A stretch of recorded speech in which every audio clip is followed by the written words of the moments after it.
Good morning, everybody. So today in English we're going to start a new book. As you can see here, it's by a very famous author who we all know, Roald Dahl, and it's called The Minpins. So we're going to be looking at a few pages of this book today and tomorrow and answering a few questions. And then later on in the week we're going to be looking at writing a setting description. So just have a little look at the front cover. It's called The Minpins. So straight away you can see lots of trees and it looks like a forest with a little boy. But if you look further up, you can actually see some people in the leaves of the trees. So perhaps they could be the Minpins.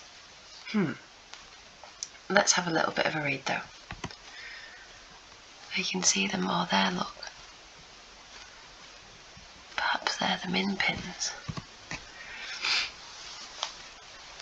Little Billy's mother was always telling him exactly what he was allowed to do and what he was not allowed to do. All the things he was allowed to do were boring. All the things he was not allowed to do were exciting. One of the things he was never allowed to do, the most exciting of them all, was to go out through the garden gate all by himself and explore the world beyond. On this sunny summer afternoon, little Billy was kneeling on a chair in the living room, gazing out through the window at the wonderful world beyond. His mother was in the kitchen doing the ironing, and although the door was open, she couldn't see him. Every now and again, his mother would call out to him, saying, "Little Billy, what are you up to in there?"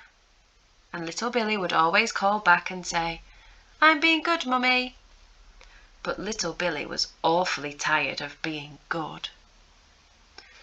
Okay, that's just the first page then. So what do we know so far? Have a little think, have a little recap. So we have two characters so far, little Billy and his mother. What impression do we get of little Billy just from this first bit?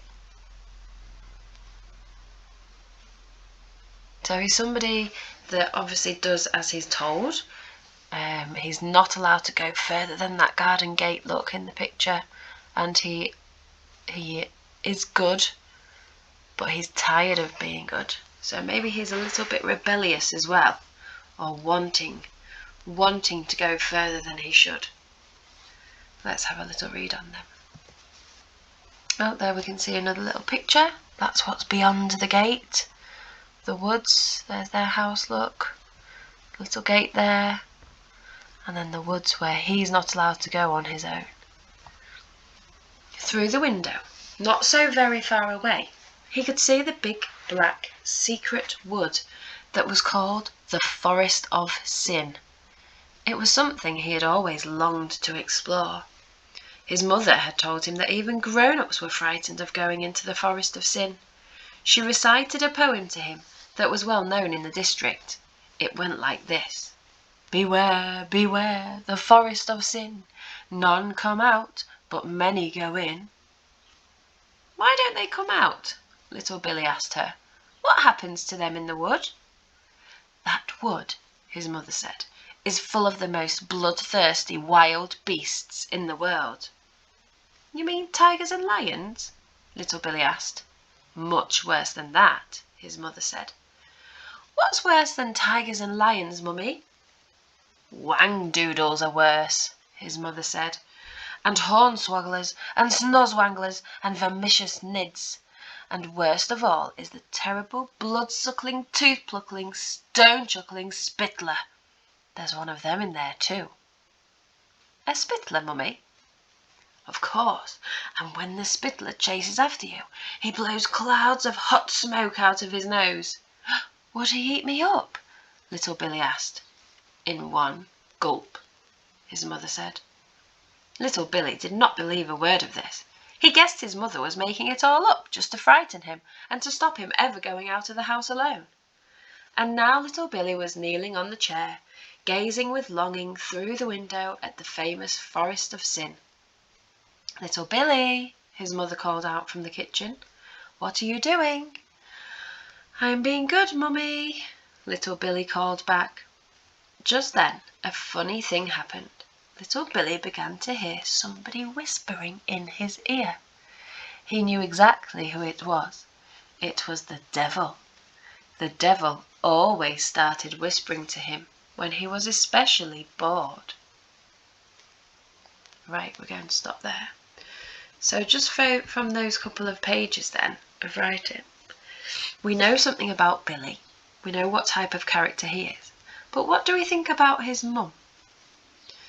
So perhaps first of all, from this first page, we get the impression that she's just a caring, loving mum. She doesn't want anything to happen to him. She doesn't want him to go wandering off. There's just him and her, it seems, and she wants to keep him safe.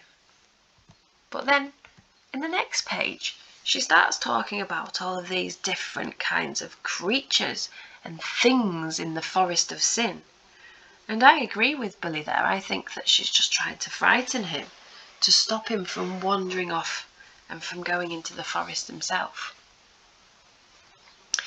But right at the end, there is a devil on his shoulder. So it's not actually the devil on his shoulder.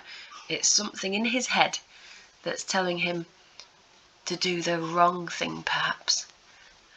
So have a little think, have a little predict. What do you think may happen next? But we're not going to find that out until tomorrow. So on your to-dos, you should see a reading comprehension. I have managed to put these pages on there just in case you need to refer back to them. And make sure you use the annotation tool or the text tool to type in your answer. That might be a little bit easier. And try and expand on your answers where possible. Remember to use the words because, or I think this because, to justify, to explain your answer. Okay, right, let's find out what happens tomorrow.